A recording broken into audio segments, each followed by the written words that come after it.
All right, let's jump right in. We're talking about Whirlpool today. You know, the name that's probably on your washing machine or your fridge. But behind that super familiar logo, there's a huge financial puzzle unfolding.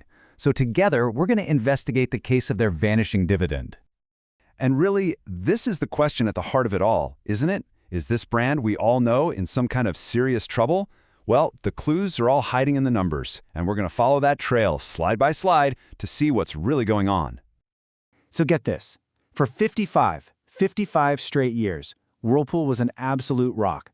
I mean, a reliable company that sent a check to its investors like clockwork. This is the kind of history that builds incredible trust and makes the company a favorite for income investors. But that long-standing promise, well, it's just been broken. Because this is what happened. A nearly 50% cut to that dividend. And we're not talking about a little trim here. This was a massive slash. So this is our crime scene. And the question isn't just what happened, but why? Why would a company with a track record like that make such a dramatic move all of a sudden? Okay, so let's kick off our investigation with the first major clue, what I'm calling the cash flow mirage. You see, on the surface, things might look fine. But as you're about to find out, the numbers you see on paper aren't always the numbers that actually matter. And this slide right here tells two completely different stories.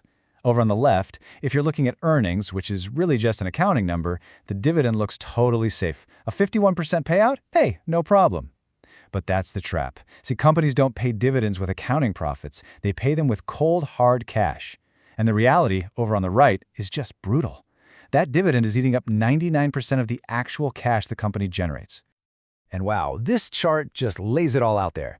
That entire circle, that's all the cash the company brings in. And that huge blue slice, 99% of it, is going right back out the door to pay that dividend. And that tiny little 1% sliver left over, that's all they've got for, well, for everything else. Paying down debt, investing in the business, handling any surprises. There is literally zero room for error here. So that lack of cash explains how the dividend got so risky, but it doesn't really give us the full motive for the cut. To get that, we need to look at the massive pressure on the company's balance sheet, which, honestly, was pushed right to the edge. And here we have a major turning point. Whirlpool is now what they call a fallen angel. It lost its prestigious investment-grade credit rating and got downgraded to junk status. In the financial world, that is a huge red flag. It means borrowing money is about to get a whole lot more expensive. And on top of that, certain big investment funds are now actually forced to sell their Whirlpool bonds, which just adds even more pressure. And here's exactly why they got downgraded. Their leverage, which is just the amount of debt they have compared to their profits, is over 5 times. Now, for a company like Whirlpool that sells things like refrigerators, expensive stuff where sales go up and down with the economy, that is a seriously dangerous amount of debt to be carrying. And this timeline, it shows the pressure isn't some far-off problem. It's right here, right now. Look, they've already had to refinance debt for 2025 at a much higher interest rate. But then you see this wall of worry just building up. More debt is due in 2026, and then, boom, a massive $3.5 billion credit line is due in 2027. They have to find the cash for all of this, and they have to find it soon. And this right here brings us to the single most important tripwire in this whole story. Buried deep inside their loan documents is a rule called an interest coverage covenant. It sounds complicated, but it's really simple. Their profits have to be at least 3 times bigger than their interest payments. If they break that rule, even for a moment, it triggers a default on their loans, and everything could come crashing down. This chart shows you just how dangerously close they're flying to that tripwire. The absolute limit is 3.0x. Right now, they're at 3.8x. And yeah, that buffer might look okay at a glance, but believe me, it is shrinking fast. And that's because they're getting squeezed from both sides. Think about it. On one side, the profits are falling because it's a tough market out there. And on the other side, their interest costs are rising as they're forced to replace old, cheap debt with new, expensive, junk-rated debt. Both of these things are pushing that 3.8x ratio down toward that 3.0x default line. Cutting the dividend was a desperate move to try and stop this squeeze. So, with their backs against the wall, what is management's escape plan? Well, it's a really high-stakes strategy that you could call the great asset sale. Basically, they've decided they need to shrink the company in order to save it. So the plan has 3 main parts. Step 1 we've already seen. Cut the dividend to stop the immediate cash bleed. Step 2 is to try and find another $200 million in cost savings. But step 3 is the big one.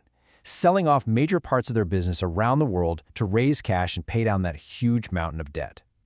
You know, it's kind of like selling the furniture to save the house. They've already managed to offload their European business into a new joint venture. But the most critical deal, the one everyone is watching, is the plan to sell their majority stake in Whirlpool of India. And that's a really valuable, fast-growing part of the company. That India sale is expected to bring in about $600 million in cash. Now, this isn't just helpful money. It is the liquidity linchpin. The entire escape plan hinges on this one single transaction. If it works, they get some desperately needed breathing room. If it fails or gets held up, the pressure becomes almost unbearable. Okay, so we've looked at the cash crunch, the balance sheet on the brink, and the high-stakes escape plan. Now it's time to put it all together, weigh all the evidence, and deliver the final verdict on the risks that are still ahead. Because there's one giant wildcard here that management has absolutely no control over: the U.S. housing market. You see, high interest rates have created this lock-in effect, where nobody wants to move and give up their sweet 3% mortgage. And when people don't move, guess what? They don't buy new appliances. And that has absolutely frozen demand. And all of this leads us to the core conclusion from the analysis. Whirlpool's dividend is no longer a safe haven for income investors. It's just not. It's now what you'd call a speculative yield. It's a bet that management's plan actually works and that the housing market eventually thaws out. So let's just break it all down with a quick scorecard. Free cash flow? That's in critical condition with zero margin for error. The credit rating and the high leverage? Those are clear negatives. The asset sales? That's the one big positive on the board. It's the lifeline they're clinging to. The housing market? We'll call that neutral because it's purely a bet on a 2026 recovery. And finally, those covenants? They're stable for now, but that safety buffer is definitely getting thinner. Which brings us right back to where we started, with a big question. After seeing all the evidence, the razor-thin cash flow, the junk credit rating, that ticking clock on their debt, and the Hail Mary asset sale, is Whirlpool's dividend a safe bet on a classic American comeback story, or is it just a really risky gamble? The clues are all there, and now the verdict is up to you.